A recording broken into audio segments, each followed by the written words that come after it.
आप ये कह रहे धीरेन्द्र शास्त्री पगला गया है? हाँ बिल्कुल पगला गया है, उसका इलाज होना चाहिए। वैसे जाता है वो वहाँ पे, जाता है वहाँ पे। नमक रोटी खाएंगे लेकिन भारत को हिंदू राष्ट्र बनाएंगे, ऐसे नारे लगाए जा रहे हैं। और धीरेन्द्र शास्त्री आजकल पदयात्रा कर रहे हैं दिल्ली से लेकर के हरियाणा तक, और कह रहे हैं कि भारत को हिंदू राष्ट्र किसी भी कीमत पर बना करके भी रहेंगे। सुजीत जी, आप बताइए कि भारत तो हिंदू राष्ट्र बनने जा रहा है। देखिए ऐसा है, जो भारत है वो भारत के संविधान से चलता है, और भारत का संविधान कहता है कि be the people of India, और सेकुलर स्टेट है। ऐसे बाबा ये प्रायोजित बाबा हैं, ये प्रायोजित रैलियां होती हैं, प्रायोजित ये पदयात्रा होती हैं, इनसे कुछ ज़्यादा फर्क पड़ने वाला नहीं है। लोगों को बस अंधविश्वास में ढकेला जा रहा है। तो मैं तो आपके चैनल के माध्यम से देश के नौजवानों को खासकर ये कहना चाहता हूँ कि ऐसे बाबाओं के चक्कर में नहीं आना है, अंधविश्वासी नहीं बनना है, संविधानवादी बनना है, तर्कवादी बनना है, विज्ञानवादी बनना है, समतावादी बनना है, और भाईचारे में विश्वास करना है। ऐसे कितने बाबा आए, कितने बाबा चले गए जो ये नारे लगा रहे हैं कि जो भी नारे लगा रहे हैं कि भी जात पात तोड़नी है, हमें जाति को ख़त्म करना है। तो सबसे पहले तो जो आदमी खुद ही नहीं पढ़ा लिखा, जिसको अभी ज्ञान ही नहीं है, सच्चाई तो ये है कि ना उसको संविधान का ज्ञान है, ना उसको समाज का ज्ञान है, ना कोई ज्ञान है, बस अपना चोला ओढ़ लिया है और लोगों को बहकाने लगा है जो आदमी, तो उस पर कैसे विश्वास किया जाए? क्या बात करते हैं, दिल्ली की मुख्यमंत्री स्वागत करती हैं रेखा गुप्ता जी। अगर कोई मुख्यमंत्री या कोई प्रधानमंत्री अगर कोई स्वागत करता है किसी बात का, तो इसका मतलब ये नहीं है कि वो इंसान बहुत ही ज्ञानी हो जाएगा। क्यों? नरेंद्र मोदी ने कहा कि मेरा छोटा भाई है धीरेन्द्र शास्त्री। नरेंद्र मोदी तो कई लोगों को बोल चुके हैं, आसाराम बापू को भी बोल चुके हैं, आज उनका हाल क्या है? नरेंद्र मोदी तो कई लोगों को बोल चुके हैं ना, मैं बता रहा हूँ आपको। आसाराम बापू को बोला, पहले उन्होंने राम रहीम को बोला, और कई और बाबाओं को बोल चुके हैं। वो मैसेज देना चाहते हैं कि अब ये जो है हमारा प्रचार करेंगे। तो ये बाबा नहीं है, ये बीजेपी के ही लोग हैं। बीजेपी की भी टीम है जो काम करती है। जो बीजेपी के नेता खुलकर काम नहीं कर सकते, वो बाबाओं के द्वारा काम कराते हैं। सबसे पहले तो इनसे ये पूछना चाहिए कि तुम्हारे पास में कौन सा ब्लूप्रिंट है, कौन सा रोड मैप है कि आप जाति खत्म करेंगे इस देश के अंदर। कैसे जाति खत्म करेंगे?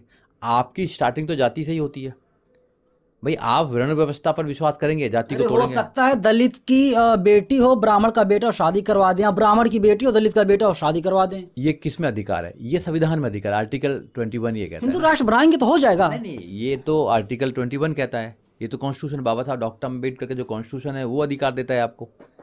भाई आप जिससे शादी करना चाहते करेंगे, कौन अधिकार देता है? शास्त्र थोड़ी अधिकार देते हैं, ये कॉन्स्टिट्यूशन अधिकार देता है जिससे देश चल रहा है।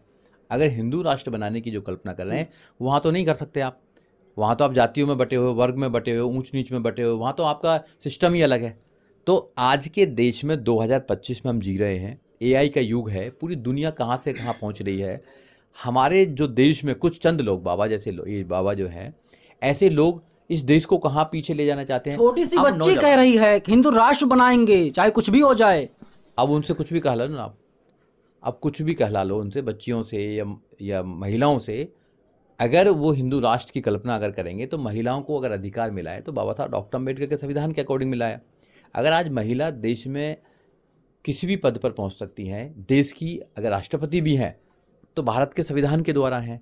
वो किसी धार्मिक जो शास्त्र है उनके द्वारा नहीं बनी हुई है, वहाँ तो वर्जित है, प्रोहिबिटेड है वहाँ तो। अगर भारत का संविधान नहीं होता तो महिलाओं की दिशा इस देश में क्या थी, दशा क्या थी, वो अच्छी तरह आप जानते हैं, किसी से छुपी नहीं है। अगर फिर दोबारा हिंदू राष्ट्र बनाएंगे तो महिलाओं का क्या हाल होगा, ये तो महिला ही को पता है और सब पूरे देश को पता है। हिंदू कोड बिल कब आया?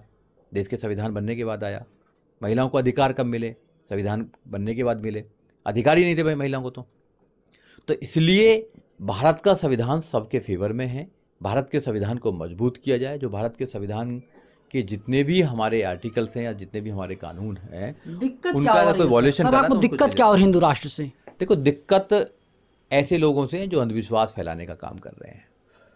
और जब भारत का संविधान बोल रहे ना, मेरा कनेक्शन बालाजी से, बजरंग बली से है, रावण से बात करते हैं ऑन कॉल। तो ऐसे जो लोग होते हैं वो पागल जब हो जाते हैं, जब ऐसी बात करते हैं, कोई भी आदमी जब पागल हो जाता है, तो कहता है कि मेरा तो कनेक्शन भगवान से है, डेली भगवान से बात होती है, डेली बालाजी से बात होती है, तो ये उनके नाम को बदनाम कर रहा है और ये उनके नाम पर धंधा कर रहा है। आप ये कह रहे धीरेन्द्र शास्त्री पगला गया है? हाँ बिल्कुल पगला गया है, उसका इलाज होना चाहिए। वैसे जाता है वो, वहाँ पे जाता है, वहाँ पे दुबई जाता है वो, दुबई में भी क्रिकेट विकेट खेलता है। तो दुबई में प्रॉपर्टी बना रखी है उसने, वो निकल जाएगा किसी दिन यहाँ से, और इन जितने भी लोग अंधभक्त हैं वो सब देखते रह जाएंगे। देखो देश में, भारत में अंधभक्ति बहुत ज़्यादा है।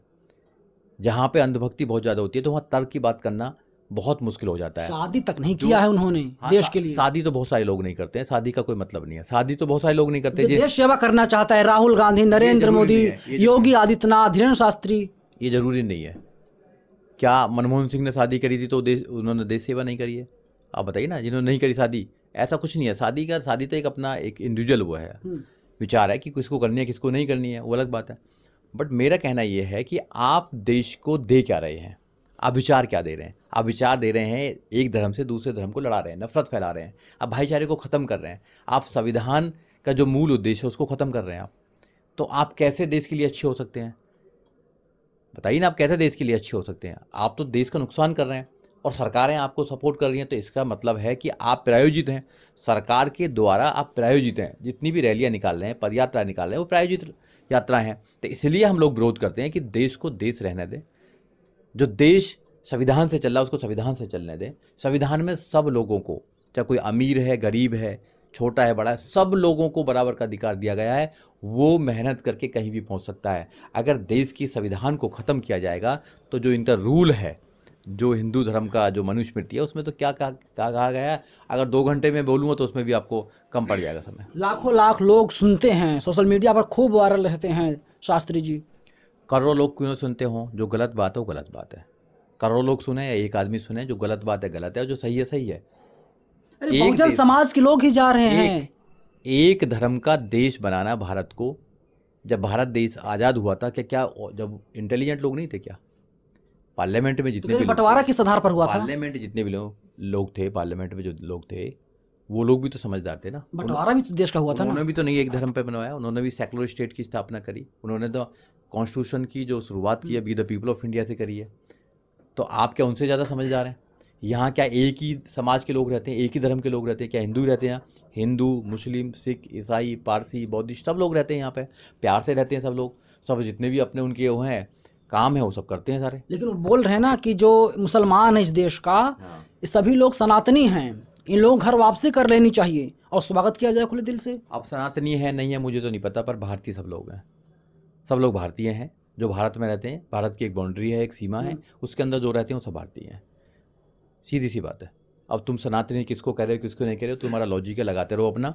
सब भारतीय हैं यहाँ पे, और एक अच्छा नागरिक वही है जो देश को बचा सके, देश के लोगों में प्यार कर सके, भाईचारा पैदा कर सके, समता की बात कर सके, समानता की बात कर सके, तर्क की बात कर सके, और अपना जीवन अच्छी तरह जी सके। शास्त्री जी की तबीयत तक खराब हो जा रही है, बेचारे सड़क पर लेट जाते हैं, वहीं पर उनका इलाज होता है। किसके लिए कर रहे हैं? अपने लिए कर रहे हैं, देश के लिए कर रहे हैं। पर्ची नहीं निकाली होगी उन्होंने, तो बिना पर्ची के उनकी तबीयत खराब हो गई है। अब उनको पर्ची निकालते उन पर तो आशीर्वाद है, तो अब उनको डॉक्टरों की क्यों आवश्यकता होगी पता नहीं है। वो पूछना चाहिए ना उनके भक्तों को, अंधभक्तों को पूछना चाहिए कि बाबा में तो बहुत शक्ति है, वो तो पर्ची निकाल देते हैं। उनको पर्ची भी नहीं पता लगी कि भैया दिल्ली में कोई ब्लास्ट होने वाला है, कोई पर्ची नहीं निकाली। उनको ये नहीं पता लगा कि भैया वो बीमार हो जाएंगे तो डॉक्टर बुलाना पड़ेगा। लेकिन बाबा जानते हैं कि थर्मामीटर से ही कितना टेम्परेचर है चेक किया जा सकता है, कोई दूसरा रास्ता नहीं है। हाँ, तो वो ये तो साइंस है ना, साइंस पे विश्वास करना चाहिए लेकिन लोगों को। इनके आगे साइंस भी फेल है। अरे इनके आगे सब कुछ फेल है ना। तो ऐसे लोग जो होते हैं जो किसी को नहीं मानते, उनको पागल की कैटेगरी में डाल देना चाहिए। आपके साथ सब कुछ है। देखो अगर बीमार है तो डॉक्टर होना चाहिए, कोई और प्रॉब्लम है तो बहुत सारी चीज़ें बना रखी हैं। तो साइंस पे विश्वास कीजिए, साइंस से ही आपका उद्धार होगा। अब तक आप जो मेरा इंटरव्यू ले रहे हैं माइक से, तो ये भी साइंस ने बनाया। आप जिसमें आप इसको पिक्चराइज कर रहे हैं, ये कैमरा भी साइंस ने बनाया, मोबाइल भी साइंस से बनाया, या जितनी भी चीज़ें साइंस से बनाया, मेरा चश्मा साइंस से बनाया, सब कुछ साइंस से, पेन भी साइंस से बनाया। इन्होंने क्या बनाया? आशीर्वाद से क्या बनाया? कुछ बेवकूफ़ बने बस। आशीर्वाद से सिर्फ बेवकूफ़ बनते हैं। अगर बेवकूफ़ बनना तो इनके पास जाइए। वैज्ञानिक बनना है, तार्किक बनना है, समतावादी बनना है, समानतावादी बनना है, अच्छा इंसान बनना है, मानवतावादी बनना है, तो आपको विज्ञान और संविधान का सहारा लेना पड़ेगा। नहीं तो फिर आपको कोई भी बेवकूफ़ बनाकर आपका कोई भी शोषण करेगा।